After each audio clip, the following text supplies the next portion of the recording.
आज का जो वीडियो होने वाला है वो एक नॉर्मल वीडियो नहीं है। ना कोई बिज़नेस रिलेटेड है, ना ही मैं आपको यहाँ फाइनेंस के बारे में बताने वाला हूँ, ना ही मैं कोई स्किल सिखाने वाला हूँ। आज मैं वीडियो बना रहा हूँ अपने पर्सनल एक्सपीरियंस के ऊपर और मेरे साथ क्या हुआ कि how I lost my dad and उसके बाद मैंने फैमिली को कैसे सँभाला और वो कौन-सी चीज़ें थी जो मुझे उस टाइम पे कर लेनी चाहिए थी एंड आज मैं वो चीज़ें सीख के बैठा हूँ तो मैं आपको शेयर कर सकता हूँ। कभी भी ना कोई भी पेरेंट का मतलब हम लॉस करते हैं ना तो it's a very big thing for us क्योंकि वो चीज़ बार-बार नहीं हो सकती। इट्स एन इवेंट जो लाइफ में हमेशा एक बार होता है कि आपके पेरेंट्स हैं वो आपसे पहले आए होते हैं इस दुनिया के अंदर। आप देखते हो कि वो आपको बड़ा कर रहे हैं, स्कूल लेके जा रहे हैं, खिलौने दिला रहे हैं, पार्क में घुमाने ले जा रहे हैं और बचपन के जो दिन होते थे कि मम्मी उठा रही है, प्यार कर रही है, पापा मतलब लाड कर रहे हैं, ये सब चीज़ें हुआ करती हैं। और जैसे-जैसे आप बड़े हो जाते हो धीरे-धीरे आपको रियलाइज़ होता है कि दुनिया पैसों से चलती है और उसके साथ-साथ आपको पता चलता है कि आपके मम्मी-पापा के ऊपर बहुत ज़्यादा ज़िम्मेदारी है। कई बार क्या होता है लोग समझ नहीं पाते, बच्चे समझ नहीं पाते, उनको लगता है कि यार अभी तो पढ़े हैं साल, क्या फ़र्क पड़ता है। मम्मी ने आधी ज़िंदगी मम्मी ने किचन में गुज़ार दी, पापा ने आधी ज़िंदगी धूप में काम करते हुए गुज़ार दी और हम क्या कर रहे हैं, हम एन्जॉय कर रहे हैं। तो ये बात ना मुझे बहुत पहले रियलाइज़ हो गई थी, जब मैं 17 साल का था, जब घर में कंडीशंस बहुत खराब थी। मुझे पता था यार कि मैं पापा के ऊपर सारी ज़िम्मेदारी नहीं छोड़ सकता। ठीक है? और मम्मी के ऊपर भी नहीं क्योंकि मैं कब तक अपनी मम्मी को काम करते हुए किचन में देखता। 15 साल की एज में मतलब लाइक स्टार्टेड थिंकिंग 16 साल की एज में मेरी पहली जॉब थी ₹4000 पर मंथ की और ऐसे कर के आई स्टार्टेड लाइक कि मेरी फैमिली को ना कोई प्रॉब्लम ना हो करके। पर वही होता है ना एक डर इंसान के ज़हन में हमेशा रहता है और आप सबको भी मुझे लगता है होगा कहीं न कहीं डर कि एक ना एक दिन यार हम सबको अपने पेरेंट्स को लूज़ करना है। आज नहीं तो कल या फिर हो सकता है 1 साल बाद, 5 साल बाद वो दिन ज़रूर आएगा। और कई लोग ना उसके लिए प्रिपेयर्ड नहीं रहते, कई लोग सोचते हैं यार सब ठीक रहेगा, लेकिन जब वो दिन आता है तब तक बहुत देर हो जाती है और हम बहुत ज़्यादा शॉक में आ जाते हैं। तो समहाउ आई न्यू कि यार एक दिन ऐसा ज़रूर आएगा क्योंकि मेरा जो मोटिवेशन था काम करने का वो ये था कि यार फैमिली के जाने से पहले ना कुछ करके दे देना और ये चीज़ मेरे साथ हुआ करती थी। तो ये बात है 2022 की 1 दिसंबर की। रोज़ की तरह मैं सुबह उठा, मैं जिम जाने के लिए तैयार हुआ और जिम गया, आया और डाइट वाइट ली। It was a normal day, मैं काम करने टेबल पे बैठा ही था, तभी अचानक से मेरे भाई का फ़ोन आता है और भाई का फ़ोन आता है तो बोलता है कि भाई वो अचानक से ही बोलता है कि भाई पापा तो नहीं रहे और भाई मैं बैठ जाता हूँ वहाँ पे, मैं कहता हूँ आ रहा हूँ मैं फटाफट से एंड आई वाज़ इतना शॉक्ड कि मैं 5 मिनट तक तो सुन बैठा रहा। फिर मेरे फ्रेंड्स ने जो मेरे पास मिलने आए हुए थे उन्होंने नोटिस किया। दे आस्क्ड मी कि क्या हुआ? मैंने कहा भाई पापा इज़ नो मोर। तो फिर हम सब गए फटाफट से कार में बैठ के और उस टाइम में ना रास्ते में मतलब आई वाज़ वेरी स्केयर्ड कि टू सी द बॉडी। मतलब मैं उस टाइम ना बहुत स्केयर्ड फील कर रहा था कि यार मैं बॉडी कैसे देखूँगा या फिर मतलब क्या होगा? तो मैंने अपने छोटे भाई को बोला, वो 3rd फ्लोर पे रहता था। मैंने कहा भाई एम्बुलेंस बुला, कैसे ना कैसे करके लेके पास वाले हॉस्पिटल में लेके आ जा। तो वी थॉट कि कुछ हो सकता है और जब वो हॉस्पिटल आए मैंने देखा तो डॉक्टर्स ने डिक्लेयर कर दिया कि अब कुछ नहीं हो सकता, लाइक ही इज़ गॉन। तो उस टाइम पे आई वाज़ वेरी स्केयर्ड। मेरा सबसे बड़ा डर ये था कि यार मैं क्रियाक्रम करूँगा कैसे? मुझे आता ही नहीं, मेरे कोई दोस्त ही नहीं थे। ये डर मेरा जब मैं 16 साल का था तब से ही था। तब से मैं इस चीज़ सोच रहा था कि यार मैं करूँगा कैसे? क्योंकि मैं 4 लोग चाहिए कंधा देने के लिए, मैं और मेरा भाई है, भाई भी छोटा है, वो कैसे देंगे? बहुत अजीब थॉट है लेकिन मेरे दिमाग में आता था क्योंकि मैं बच्चा था यार, मैं सोचता था पता नहीं कौन हेल्प करेगा या फिर मेरे पापा को कंधा भी नहीं मिलेगा। तो ये थॉट मेरे दिमाग में उस टाइम पे था, मेरा डर था ये। तो मैंने इसीलिए इतनी मेहनत करी कि यार मेरे को ना एटलीस्ट मेरे आस-पास कुछ लोग तो हों या फिर मैं अकेला फ़ील ना करूँ। और उस टाइम पे लकीली मेरे फ्रेंड्स थे मेरे साथ में, ठीक है?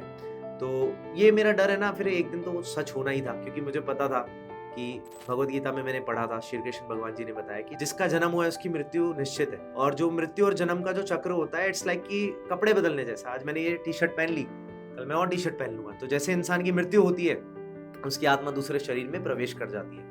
तो पहले मैं इन चीज़ों पे बिलीव नहीं करता था, आई थॉट ये सब बकवास बातें हैं, ये क्या आत्मा-वात्मा, ये शरीर-वरीर, ठीक है? बट सच में ना यार हम लोग जब मूर्ख होते हैं ना, हमें ये सब चीज़ें समझ नहीं आती। तो फिर जब भगवद गीता देखी, समझी, रियलाइज़ करा, प्रेज़ेंस फ़ील करी चीज़ों की, तब रियलाइज़ हुआ कि यार yes, it's a real thing, आप लोग समझ पाओगे इसको। तो जब ये चीज़ होती है ना यार, जो सामने वाला व्यक्ति होता है, जब जब जिसके साथ ये होने वाला होता है, जब जाने वाला होता है, उसको अपने आप पता चल जाता है, ठीक है? उसकी सुनने की शक्ति चली जाती है या फिर आवाज़ कम हो जाती है, आवाज़ नहीं निकलती, पैर ठंडे पड़ने लगते हैं, lot of things are there. तो जब मैंने ये चीज़ें फ़ील करी, मैंने देखा कि यार हाँ, तब मेरा दुःख थोड़ा कम हुआ कि यार कोई बात नहीं, मतलब अगर लाइक ही इज़ गॉन तो he will be like he will take birth again as per Bhagavad Gita. तो मेरे बिलीफ यही है और जो कि मैंने बहुत टाइम से चीज़ों को पढ़ा तो मैंने रियलाइज़ किया कि ऐसा होता है कि जो इंसान जाता है, वो दोबारा आता है, कपड़े बदल के आता है, ठीक है? बट उसको पिछले जन्म का कुछ याद नहीं रहता है। तो ये चीज़ हुई अब हम लोग क्या करें, हम हॉस्पिटल में आए, हम सारे दोस्त फटाफट से एम्बुलेंस में पापा के साथ बैठ के ही, मतलब जो बॉडी थी पापा की, उसमें भाई और मैं बैठ के, तो माई भाई वॉज वेरी इमोशनल उस टाइम। मैं कंट्रोल कर रहा था क्योंकि घर का बड़ा बच्चा मैं ही हूँ, तो मैंने कहा यार मैं तो नहीं कर सकता। फिर गए घर पे, फिर सब कुछ तैयारी करी, शाम का टाइम था, शाम से पहले पूरा क्रियाक्रम करना होता है, तो हमने एम्बुलेंस बुलाई और सब कुछ रख के लेके गए एंड वहाँ जाके फिर हमने पूरा क्रियाक्रम किया। एंड अगले दिन आपको जैसे अस्थियाँ होती हैं आपको मिलती हैं, सुबह 6 बजे मिल जाती हैं, तो आपको हरिद्वार जाना पड़ता है और आपको वहाँ पे या फिर गढ़गंगा जाके आप अस्थियाँ जो विसर्जित करते हैं विधि विधान के साथ, पंडित जी के साथ। तो ये सब चीज़ें करने के बाद ना, मतलब आप अपना जब समझते हो उस टाइम में आपको क्या समझ आता है कि आपको 1 दिन हुआ है, आपको लोग टेक्स्ट कर रहे हैं, आपको लोग मैसेज कर रहे हैं, आपके स्टेटस देख रहे हैं एंड दे आर सेइंग कि भाई क्या हो गया, कैसे हो गया। एंड कहीं न कहीं ये चीज़ें ना इंसान को रिलीफ भी देती हैं कि यार चलो अकेला नहीं है। जब इंसान अकेला ऐसा नहीं फ़ील करता ना, उसको हिम्मत मिलती है। तो ये सारी क्रियाक्रम वगैरह पूरा करके मैं वापस घर आया एंड आपको पता है फिर तेरी भी होती है हमारे हिंदुइज़्म में, 13 दिन के लिए हम पूजा करते हैं, ठीक है? ताकि मोक्ष प्राप्ति हो सके या फिर आत्मा को शांति मिल पाए ना, वो स्वर्ग जा पाए। तो ये सब चीज़ें हुई और पूरा प्रोसेस 13 दिन तक रहा और 13 दिन के अंदर ना मैंने एक चीज़ फ़ील करी कि यार बड़ी शांति फ़ील, मतलब शांति फ़ील हुई और एक कमी महसूस हुई, ठीक है? ये होता है ना कि जैसे कि यार कोई बंदा, मान लो कोई मेरे पापा बीमार चल रहे थे, ठीक है? तो हार्ट अटैक आ गया था एंड जब वो आया था ड्यू टू स्मोकिंग, ठीक है? अब वो क्यों आया था? क्योंकि वो लगातार स्मोकिंग कर रहे थे और अचानक में जब लास्ट में डॉक्टर ने बोला कि ब्लड क्लॉट हो सकता है, स्मोकिंग बंद करानी पड़ेगी, बट एक्चुअल में जिसको हैबिट लग चुकी होती है ना, वो कभी छोड़ नहीं पाता। तो उन्होंने कैसे ना कैसे करके वो चीज़ करी और उसके बाद वो हैबिट मतलब छूटी नहीं। हमने बहुत कोशिश करी बट एक्चुअल में ये चीज़ होती है यार कि यंग एज में ना ऐसी बुरी हैबिट लगाओ ही मत कि आने वाले टाइम के अंदर आपके बच्चों को या फिर आपको स्ट्रगल करना पड़े। तो ये चीज़ भी थी कि मुझे एक शांति थी कि यार वो पहले ही परेशान थे और परेशान होने की वजह से मैं उनको ऐसे भी नहीं देख पा रहा था, but still we did our best. मैंने अपने पापा को प्रॉमिस किया था जब मैं बिजनेस में आया था कि मेरे को 2 साल का टाइम दो, मैं आपको ना 2 लाख रुपए कमा के दिखाऊंगा महीने के। पर वही हुआ, जब 2 साल हुए मैं इतना सीरियस था अपने गोल को लेके कि मैंने उस गोल का डबल ट्रिपल करके दिखा दिया and he was very happy. जब वो जा रहे थे लाइक उससे मतलब मैं उनसे 15 दिन पहले मिला था, he was very happy, he was like literally crying कि यार ऐसे कैसे कर दिया तूने। मैंने कहा बस जरूरत थी तो कर दिया, और भी कर देंगे। तो बस ये चीज़ उस टाइम पे हुई थी। तो मैंने कुछ लेसन सीखे और वो लेसन्स ये थे कि जब ऐसा कुछ आपके घर में होता है ना, पहली चीज़ अपने रिश्तेदारों से थोड़ा बच के रहना, ठीक है? क्योंकि they will give you advice और सच बताऊँ ना, ओपिनियंस लेना ना बेकार चीज़ है। कोई कुछ बोलता है कि शादी कर ले, यहाँ कर ले, कोई कुछ बोलता है ये ज़मीन बेच दे, कोई कुछ कहता है इसकी रजिस्ट्रेशन करा ले। पहली चीज़, इनकी एडवाइस कभी मत लेना, ठीक है? क्योंकि ये लोग मैक्सिमम केसेस में ना, मैं हर किसी को नहीं बोल रहा, मैक्सिमम केसेस में वो अपने बेनिफिट के लिए आए हैं। ठीक है, अपने झूठे मगरमच्छ के आंसू रोने के लिए मैक्सिमम लोग आते हैं। दूसरी चीज़ भाई, अगर आपके डैड ने कुछ, पापा ने प्रॉपर्टी के पेपर छोड़े हैं या फिर कुछ भी ज़मीनें छोड़ी है जिसकी रजिस्ट्रेशन नहीं हुई, या फिर गाँव में या फिर कहीं पर भी आपकी कोई शॉप छोड़ी है, उसका कंट्रोल आपको लेना है। अब आप ज़िम्मेदार हो चुके हो, अब आपके ऊपर और रिस्पॉन्सिबिलिटीज़ आ गई है और आप अब बहुत ज़्यादा समझदार भी हो जाओगे। एंड सच बता रहा हूँ, even if you feel alone, अगर आपको इस टाइम पे अकेला फील होता है, आप किसी पर्सन से बात करो, किसी दोस्त से बात कर लो, आपको बहुत ज़्यादा हिम्मत मिलेगी। क्योंकि मैं बता रहा हूँ, ये चीज़ें ही बहुत ज़्यादा अकेला फील नहीं करने देती। आप ये सोचोगे ना मैं अकेला संभाल लूँगा फैमिली को, नहीं, you need people around you. और अपने जो मेन दोस्त हैं, 1-2 दोस्त तो सबकी लाइफ में होते हैं, जैसे मेरी लाइफ में भी है। ज़्यादा नहीं है, मेरा नंबर कभी 5 से ऊपर गया नहीं है फ्रेंडशिप के अंदर। कम लोगों में रहो लेकिन अच्छे लोग रहो। और ये बात सच्चाई आपको समझनी पड़ेगी कि यार कि हर इंसान को जाना है। जहाँ चाहे आप जब वीडियो देख रहे हो ना, ये बात आप भी सोच पा रहे हो कि यार हर किसी को जाना है। तो जाना तो कन्फर्म है, लेकिन आप क्या कर सकते हो अपनी फैमिली के लिए? क्या आप उनको मतलब आखिरी में बिल्कुल मजदूरी करवाते हुए भेजना चाहते हो, या खुद मेहनत करके उनको एक अच्छी लाइफस्टाइल देना चाहते हो, एक अच्छा घर देना चाहते हो, मम्मी को हेल्प करना चाहते हो, पापा को हेल्प करना चाहते हो? कई बच्चे ऐसे होते हैं 30-30 साल के हो जाते हैं, पड़े रहते हैं घर पे, 25 साल के हो जाते हैं, पड़े रहते हैं घर पे, ना पैसे कमाते हैं, ना बोलते हैं कि मुझे पैसा कमाना है। और ऐसे बच्चों से माँ बाप परेशान हो जाते हैं और बेचारे चले जाते हैं इस दुनिया से। तो भाई मेरा तो सिंपल रूल था कि भाई जब तक हूँ अपनी पूरे एफर्ट मारूंगा, मम्मी पापा को बेस्ट लाइफ दूंगा।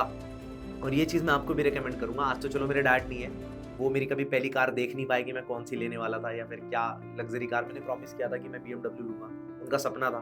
तो सपने तो चलो अब पूरे हो जाएंगे, लेकिन वही है, पापा नहीं है अब। तो इतनी सी बात है यार कि अब आपके पास जो भी पर्सन है लेफ्ट है, ठीक है, मैं उन लोगों के लिए कह रहा हूँ जिन्होंने लॉस किया ऐसा, आप अपनी मम्मी का ध्यान रखो, ठीक है? जिनके पेरेंट्स ही नहीं है, आई एम टेलिंग यू, ऐसी कोई बात नहीं है यार, you don't have to feel alone. आप अपनी एक नई लाइफ बना सकते हो। एंड इसीलिए ना यार, मैंने जिस बिजनेस को स्टार्ट किया, मैं जिस कंपनी के अंदर आया, ठीक है, फॉरएवर के अंदर, वो इसलिए आया क्योंकि मुझे यहाँ कम्युनिटी मिली, मुझे फ्रीडम मिली काम करने की कि यार मेरे को अच्छे लोग भी मिल रहे हैं, मुझे अच्छा फील भी हो रहा है, मेरे को अकेला फील भी नहीं हो रहा, मेरे को पैसे भी आ रहे हैं और मैं अपनी फैमिली का ध्यान रख रहा हूँ। जिस टाइम में my dad passed away, I was making good amount of money, मतलब मल्टीपल 6 फिगर्स में अमाउंट आ रहा था। और उसने भी बहुत रिलीफ दिया कि मैं 15 दिन तक काम नहीं कर पाया तो still I was making money and ये चीज़ बहुत ज़्यादा थी। तो दूसरी चीज़ मैंने बताई, अपनी प्रॉपर्टीज़ का ध्यान रखना है आपको, ठीक है? ये मत सोचना कि यार वो बहुत बड़ी चीज़ है, ये कागज़-वागज़ करवाना या प्रॉपर्टी में खेलना या फिर ये डॉक्यूमेंटेशन का प्रोसेस, ये बहुत लंबा प्रोसेस है। कुछ नहीं होता भाई, दुनिया में पैसा है, सब कुछ हो जाता है। अगर मैं चाहूँ आज तो मैं न्यूयॉर्क से कॉफ़ी मंगा सकता हूँ प्लेन से,